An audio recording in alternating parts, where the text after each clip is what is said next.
Dear student, Assalamu alaikum. Today we are going to discuss the topic which is necessary for the law assessment test. इसके अंदर math का जो subject है उसके topic हम discuss करेंगे ratio. As I mentioned over here कि मैंने फ्रैक्शन भी we have done, इसमें proper fraction, improper fraction, mix number we have done already. उसके बाद डेसिमल की conversion, multiplication and division we have done already. After that profit and loss account वो भी हमने कर लिया कि प्रॉफिट एंड लॉस कैसे होता है किसी चीज के अंदर. और उसके बाद अब आता है नेक्स्ट टॉपिक इज रेशो. तो आज हम डिस्कस करेंगे कि how to find out how to calculate ratio of something. ठीक है, अब इसके अंदर ये हो जाता है. फॉर एग्जांपल एक एग्जांपल लेते हैं कि रेशो को किस तरह हमने सॉल्व करना है. फॉर एग्जांपल वो देता है रेशो 3/5, ये 5 रेशो है. कहता है कि कोई भी एक अमाउंट दे देगा आपको क्वेश्चन के अंदर, फिगर दे देगा, अमाउंट दे देगा क्वेश्चन के अंदर. वो कहेगा जी कि लेट्स सपोज के देयर इज 100. ठीक है, 100 अमाउंट दे दी. वो कहता है 100 को डिवाइड करना है 3/5 में. अब इसको कैसे डिवाइड करना है, तो सबसे पहले एक सिंपल सी रेशो का फार्मूला है. दो जो गिवन रेशोज हैं इनको ऐड कर लेना है. तो 3 + 5 8 आ गया. तो अब पहली रेशो, अब दो इक्वेशन बन जाएंगी, ए साइड वाली भी और बी साइड वाली. तो 3 ओवर टोटल क्या बना था हमारा 8 आ गया. ये पहली रेशो होगी. दूसरा 5 है, 5 यहाँ पे लिखा और इसका टोटल कितना 8. ठीक हो गया, यहाँ तक बनाना आ गया आपको. इन दोनों को प्लस करके इनका टोटल नीचे लिख देना है और पहली रेशो ऊपर लिख देनी है. दूसरी रेशो यानी कि 2 है ना ये साइड, तो दो साइड हमने ए और बी बना ली. अब मल्टीप्लिकेशन जो गिवन अमाउंट है, गिवन अमाउंट हमारे पास दी हुई है 100 दी हुई है गिवन अमाउंट. तो 100 से इसको मल्टीप्लाई कर लेना है. तो फॉर एग्जांपल 300/8, तो इसका क्या आएगा अब ये भी बताता हूँ. 500/8 ये पता लग गया कि इसको इससे मल्टीप्लाई किया. 3 × 100 300 डिवाइडेड बाय 8. ठीक है, अब इसको सिंप्लीफाई करेंगे. सिंप्लीफाई करने का सिंपल तरीका कि यहाँ पे ऊपर पहले वाली सॉल्व कर लेनी है. 308 8 3 8 24 6 आया, यहाँ कैरी उठाया 56. ठीक है, 8 7 56. फिर क्या बचा 4 बचा. तो पॉइंट लगा के यहाँ 0 लगाते होते हैं. ठीक है, तो ये हो गया 40. 8 5 40. तो आंसर क्या आया हमारे पास पहले का 37.5. ठीक है, 37.5. इसी तरह दूसरे का आंसर आएगा 62.5. वो भी कैलकुलेशन करके देख लो तो वो भी सेम एज इट इज आएगा. 48 2 बचा, नीचे उतारा 20, तो 8 2 16. 4 बचा, पॉइंट लगाया, 0 लगा दिया, 8 5 40. तो ये 62.5 ये है जी रेशो में. किसी चीज की रेशो इस तरह फाइंड आउट करनी है. यहाँ तक समझ लगी आपको कि अगर कोई क्वेश्चन इस टाइप का आ जाए तो उसको कहे कि भाई इसको रेशो में आप डिवाइड करें, 3/5 में डिवाइड करें. फॉर एग्जांपल किसी के पास वो कहता है जी कैंडीज है तो 8/10 डिवाइड करें, 8/3 करें. कोई भी रेशो हो तो उसको यही करना है कि पहले इन दोनों को सम कर लेना है, उसके बाद टोटल जो है वो नीचे लिखना है और अमाउंट ऊपर. तो इस तरह एक साइड ए साइड और ये बी साइड होगी. ठीक है, वन साइड राइट साइड है, लेफ्ट साइड, उनका ए और बी नाम रख लिया. उसको सॉल्व करेंगे और मैंने बताया जो अमाउंट होगी उससे मल्टीप्लाई करेंगे. अमाउंट कोई भी हो सकती है, जरूरी नहीं है कि 100 हो अमाउंट. There may be 200 500 350 240. बस you have to know the formula. Calculation आपको आनी चाहिए. After the calculation, after the formula you can calculate anything. कोई भी फिगर आ जाए, कोई भी इस तरह का सिंपल रेशो वाला आ जाए वो आप कर सकते हो. ये था एक सिंपल रेशो का तरीका जो एक बड़ा इजी और सिंपलेस्ट वे है. Without calculator you can solve this question. अब थोड़ा सा कॉम्प्लिकेटेड आ जाता है. कॉम्प्लिकेटेड में होता है कि फॉर एग्जांपल वो रेशियो लगाता है कि एक क्वेश्चन होगा, स्टेटमेंट होगी, उसके अंदर फॉर एग्जांपल चलिए एक्सपोज ले लेते हैं बॉयज रेशियो गर्ल, फिर प्रोपोर्शन बॉयज रेशियो क्या हो जाएगी जी गर्ल. यानी कि वो कहता है कि अगर 5 बॉयज हो तो गर्ल्स की रेशियो होगी 4 कर लो, और प्रोपोर्शन 6 बॉयज हो तो गर्ल की रेशियो क्या होगी, समझ लगी? या अगर वो इस तरह कह दे कि भाई एक बिल्डिंग में मजदूर लगे हुए हैं उसकी जो है कंस्ट्रक्शन करने के लिए, तो अगर यहाँ पे देखो क्वेश्चन में ना एक ही चीज़ 2-2 दफ़ा रिपीट हो रही होगी, तो आपको पता लग जाएगा कि वो क्वेश्चन रेशियो का है। रेशियो से इसको सॉल्व करना है, रेशियो एनालिसिस करने के। रेशियो कहते हैं तनासुब को, मिकदार को, कितना तनासुब कितना किसका है। वो कहते हैं जी फॉर एग्जांपल यहाँ पे कहते हैं जी कि ना एक मज़दूर है, वो 5 मज़दूर काम करते हैं, एक कमरा बनाते हैं 6 घंटे में। 5 मज़दूर 4 घंटे में कमरा बनाते हैं, ये कर लो। 5 मजदूर 4 घंटे में काम करते हैं, तो 6 मजदूर कितने घंटे में काम करेंगे, या 6 मजदूर कितने कमरे बनाएंगे। ऐसे भी हो सकता है। क्या हुआ जी कि बॉयज़ का ले लो, मजदूरों का ले लो कि 5 चलो उसी को करते हैं, बॉय मजदूर वाला लेते हैं आप कॉन्सेप्ट, उसको भी आप मिस ना हो जाओ लोग। तो वो कहेंगे जी कि 5 जो थी लेबर थी, 5 लेबर वो काम कर रही है, वो हाउस बना रही है या कोई अपनी टास्क परफॉर्म कर रही है। टास्क परफॉर्म की लेबर ने 4 टास्क परफॉर्म की, ठीक है। लेबर थी 5 बंदे थे, उन्होंने कोई काम किया, 4 काम किए, एग्जाम्पल दे रहा हूँ। तो इसी तरह फिर वो क्वेश्चन में आया था प्रपोर्शन, लेबर थी आपके पास 6, तो उस 6 लेबर ने टास्क जो थी वो कितनी परफॉर्म की। जब कितनी परफॉर्म की का मतलब उसको हम कहते हैं एक्स। यहाँ तक समझ आ गई? ऐसे आपने कोई भी क्वेश्चन आता है उसको ऐसे लिख लेना है कि 2-2 उसके अंदर अगर बात कोई 2 दफ़ा रिपीट हो रही हो तो समझो कि ये रेशियो का क्वेश्चन है, रेशियो का फार्मूला है, ठीक है। अब क्या करना है, इसको वैसे लिखना है, अब सॉल्व करना है। इसको कर देना है मल्टीप्लाई में चेंज, इसको फिर वैसे लिख देना है। ये जो प्रोपोर्शन का साइन है इसको इज इक्वल टू में चेंज कर देना है, फिर 6 का 6 वैसे लिखना है, फिर इसको मल्टीप्लाई में और जो क्वेश्चन मार्क था उसे एक्स कह देना है। जो फाइंड आउट करने वाली चीज़ है ना उसे एक्स कह देना है। अब इसको मल्टीप्लाई करना है, 5 4 20 इज इक्वल टू 6x। 6 को मल्टीप्लाई करेंगे x से तो 6x हो गया। अब ये x इधर मल्टीप्लाई हो रहा है तो इधर आके डिवाइड हो जाएगा, सिंपलेस्ट वे है। तो इसके अंदर इधर आके x इधर अकेला रह जाएगा, 6 यहाँ पे आके डिवाइड हो जाएगा, ठीक है। अब इसको अगर हम सॉल्व करेंगे इसको तो ये बन जाएगा आपका, इसको सॉल्व कर लेते हैं यहाँ पे। सिंपलेस्ट वो आपका तरीका जो बताया मैंने कि भाई 20 को लिया, 6 3 18, 2 बचा, पॉइंट लगाया 0, फिर 6 3 18, ये इन्फिनिटी आना शुरू हो जाएगा, ठीक है। यानी कि ये चलता जाएगा। ये जो है इसका आएगा आंसर 20/6, यानी कि इसको अगर हम डिवाइड करके जो हमने आंसर निकाला है 3.33, x इज इक्वल टू 3.33। यानी कि क्या क्वेश्चन का आंसर आया कि अगर 5 लेबर के मजदूर हो, वो कोई टास्क 4 टास्क कंप्लीट करते हैं, तो जब 6 लेबर के मजदूर होंगे वो कितनी टास्क कंप्लीट करेंगे। तो ये उन्होंने ये कैलकुलेशन करके बता दिया, ठीक है। ये इसका रेशियो का निकालने का फार्मूला है, सही हो गया। तो ये इसके अंदर ऐसे एक रेशियो वाला ये इसी टाइप कहेंगे। हाँ, रेशियो का इस तरह भी आ सकता है कि वो आपको डेसिमल में दे देता है 0.5, ठीक है। तो इसको भी कन्वर्जन मैंने करना सिखाई थी ना, कन्वर्जन मैंने डेसिमल की, और आप इसको फ्रैक्शन में कन्वर्ट करेंगे तो ये आ जाएगा जी 15/10। कैसे? ये डॉट को 1 कंसीडर करेंगे, आगे एक डिजिट है तो 1 0 लगा देंगे, यानी कि ये डॉट आ गया यहाँ पे 1, और एक डिजिट है तो एक डिजिट को 0 लगा देंगे।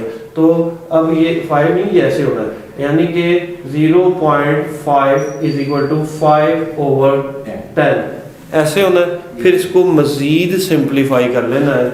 मजीद सिंप्लीफाई मीन्स इसको 5 से डिवाइड कर देना है, तो ये हो जाएगा 1/2, क्या हो जाएगा जी 1/2 जो है ये मज़ीद सिंप्लीफाई हो जाएगा।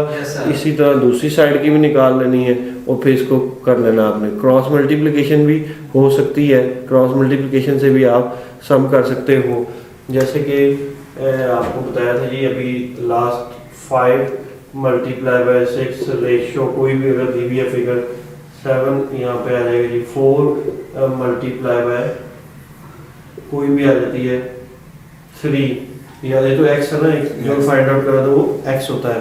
तो अगर इसको ना भी आप करें तो इसको एक और तरीके से भी सॉल्व कर सकते हैं। ये भी तरीका आप सीख लो, क्योंकि मैथ जो है हमारा किसी भी तरीके से हो सकता है, काफ़ी सारे मेथड हैं। तो ये आ गया जी आपके पास x, ये फाइंड आउट करना, रेशियोज दी हुई हैं। इसको पहले वही वाला फार्मूला जो सबसे पहले मैंने आपको बताया था कि अगर 2 रेशियो हो तो उनको फ्रैक्शन में चेंज कर लो, ठीक है, फ्रैक्शन में चेंज कर लो। उसकी फ्रैक्शन और थी, इसकी फ्रैक्शन क्या होगी 5/6 इज इक्वल टू 4/x, ये चेंज हो गया। अब यहाँ पे क्रॉस मल्टीप्लिकेशन कर लो, ठीक है। 5x इज इक्वल टू 24, यानी कि 6 4 24 और 5x, क्रॉस मल्टीप्लिकेशन हो गई। अब x इधर रख लो और 24 को इधर हो रहा है मल्टीप्लाई, इधर आके डिवाइड हो जाएगा, तो इसको डिवाइड कर लो, ठीक है, ये आ जाएगा। अब समझ लगी। क्रॉस मल्टीप्लिकेशन का भी आपको तरीका बता दिया कि अगर उस मेथड से नहीं करना तो क्रॉस मल्टीप्लिकेशन से कर लो, फिर भी आंसर सही आएगा। तो ज़्यादा बेस्ट ये है, क्रॉस मल्टीप्लिकेशन का मेथड है, ये ज़्यादा बेस्ट है। इसमें आपने जो है ना वो देखना होता है कैसे इसको मल्टीप्लाई करना है, फिर उसके बाद डिवाइड कर लो, ठीक है। अब डिवाइड की भी वो आपको सिंपलेस्ट वे है। वैसे तो ओरली हम कर सकते हैं मैनुअली, लेकिन मैं आपको बता रहा हूँ कि ऐसे करो जी। 5 4 20, 4 बचा, पॉइंट लगाया, 0 लगाया, 5 8 40, यानी कि इसका आंसर आया 4.8। x इज इक्वल टू 4.8 आ गया। यहाँ से समझ लगी, समझ लगी यहाँ तक। किसी भी फॉर्म में हो, डेसिमल में हो, मिक्स नंबर में हो, फ्रैक्शन में हो, कोई भी चीज़ हो आप इसको कर सकते हो। तो ये तो था, इससे हाई लेवल की फ्रैक्शन वो रेशो आपको नहीं आनी, सिंपलेस्ट आनी है। ये दोनों सिंपलेस्ट थी, मैंने आपको करवा दी, ठीक हो गया। यानी कि ये भी बता दिया आपको कि इसको कैसे करना है, दोनों मेथड बता दी। ये मेथड ज़रा ज़्यादा स्टूडेंट को समझ में आ जाता है, इजी है कि जी इसको हमने 5 को ऊपर लिखा, 6 को नीचे लिखा, न्यूमिनेटर डिनोमिनेटर कहते हैं। डिनोमिनेटर 6 आ गया, 5 ऊपर आ गया, उसके बाद 4 को ऊपर लिखा, 6x को नीचे लिख दिया। उसके बाद इसको आपने सॉल्व करना शुरू कर देना है। सॉल्व करोगे तो आपके पास आ जाएगा जी x की वैल्यू 4.8 निकली। तो ये निकालना आगे डेसिमल में भी 4.8 कैसे निकालते हैं, ठीक हो गया। ये था ये हमारा रेशो का कॉन्सेप्ट, ठीक है। अब इसके बाद हमने करना है जी रेट का रेशो, ये इंटरेस्ट का रेट एंड टैक्सेस। नेक्स्ट हमारा टॉपिक है जी इंटरेस्ट रेट एंड टैक्सेस, ये टॉपिक है हमारा नेक्स्ट। अच्छा जी, अब इंटरेस्ट रेट एंड टैक्सेस की बात हो रही है, इसके अंदर आ जाएगा जी कि अगर हमने कोई चीज़, फॉर एग्जांपल बैंक से हमने पैसे लिए हैं 1 लाख रुपया, वो कहता है उस पर एट द रेट, इंटरेस्ट का साइन कैसे होगा, एट द रेट कहा जाएगा या at the rate of interest. Rate of interest जो है वो लगेगा 10%, चलो जी लेट्स सपोज। तो अब वो कहेगा जी कि ये अमाउंट है, कोई भी अमाउंट दी होगी, उसको एट द रेट 10% इंटरेस्ट जो है ना लगा के बताएं क्या फिगर आएगी।